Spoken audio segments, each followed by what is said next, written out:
Confirmed, Victor Gyökeres is already in London. Conor Gallagher to return to the Premier League. Vinicius no longer wants to play for real. Chelsea becomes the only team in the world with a full set of possible trophies and a crazy fight. All of this and more in today's episode.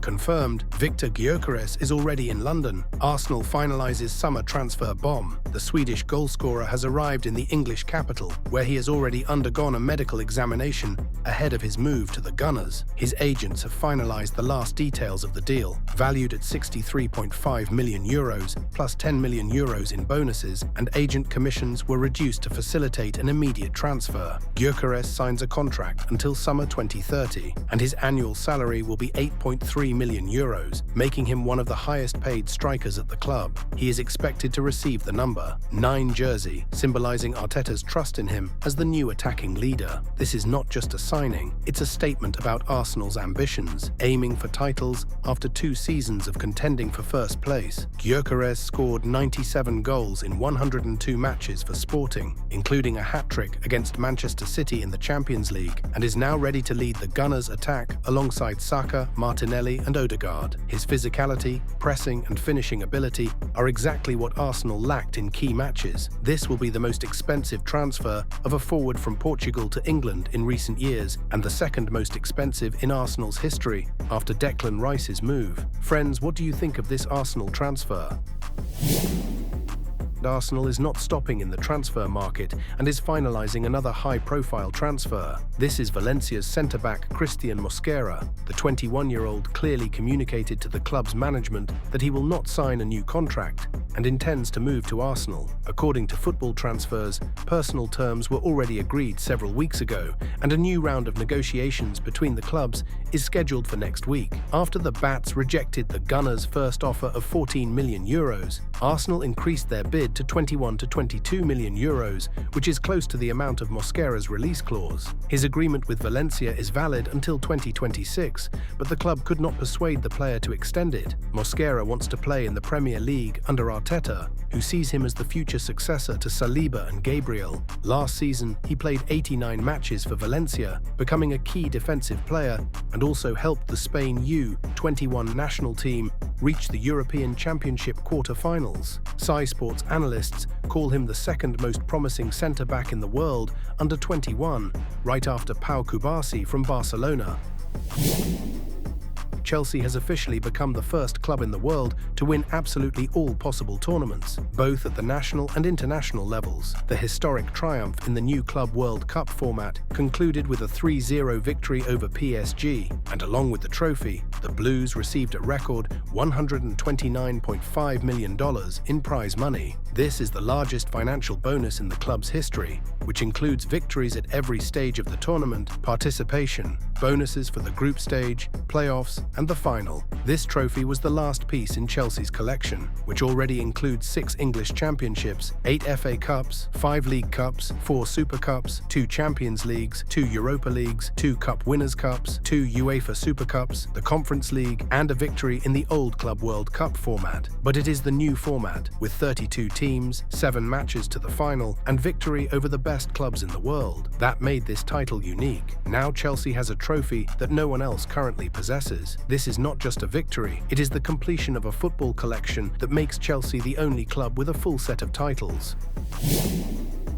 After the Club World Cup final, Luis Enrique struck João Pedro. This happened immediately after the final whistle, as Chelsea celebrated a 3-0 victory over PSG. The Parisian coach approached Pedro and struck him on the neck, causing him to fall to the ground. This occurred amid a general skirmish between players from both teams, where Donnarumma and other footballers were also seen. Enrique later explained his behavior, stating that he was trying to separate the players and prevent escalation, but admitted that the situation was very stressful and unpleasant. At the same time, video footage of the incident shows that his actions were the trigger for the conflict, which almost escalated into a mass brawl. How do you rate Enrique's fighting skills? In my opinion, his striking needs improvement. Conor Gallagher could return to the Premier League. Newcastle has a chance for the transfer. After a mixed season at Atletico, where he played 50 matches but often came off the bench, Gallagher is ready to return to England to get more playing time and maintain his chances of making England's squad for the 2026 World Cup. Atletico is not opposed to selling if there is an offer around £50 million, and Newcastle is currently leading the race for his signature. Eddie Howe is a long-time admirer of Gallagher's playing style and sees him as a key player for rebuilding the midfield before returning to European competitions. Negotiations could intensify as early as August 9th, when Atletico plays a friendly match against Newcastle, and this could be a turning point in the transfer saga. Is Gallagher even needed at Newcastle? Arguments for: Gallagher has experience playing in England, where he proved himself as a box-to-box player with good tempo and work rate. His playing style aligns with Howe's philosophy, which values dynamism, pressing and flexibility. Newcastle has lost some midfield players, and Gallagher could fill the number 8 or number 10 position, depending on the formation. Arguments against £50 million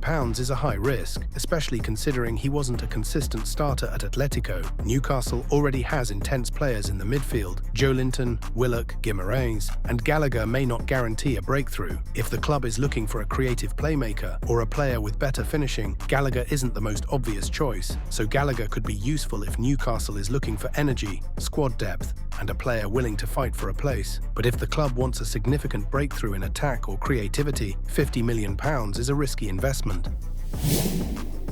After negotiations with Liverpool for Luis Díaz stalled, Bayern Munich has shifted its focus to Leandro Trosard from Arsenal. According to Bild, Díaz has already agreed to a move, but Liverpool has rejected at least 2 official bids, demanding over €80 million, while Bayern is not willing to pay more than €60 million. Trossard is a more affordable option, as his contract with Arsenal expires in summer 2026, and the Belgian himself is delaying an extension, aware of interest from other clubs. In the 2024-25 season, he played 56 matches, scoring 10 goals and providing 10 assists, playing both on the wing and in central attack. His versatility and Premier League experience fit perfectly into Vincent Kompany's vision, who is looking for quick reinforcements after losing Sané and Tel. Arsenal is expected to agree to a sale to avoid losing the player for free next summer. If negotiations with Liverpool definitively fail, Bayern will intensify contact with Arsenal this week.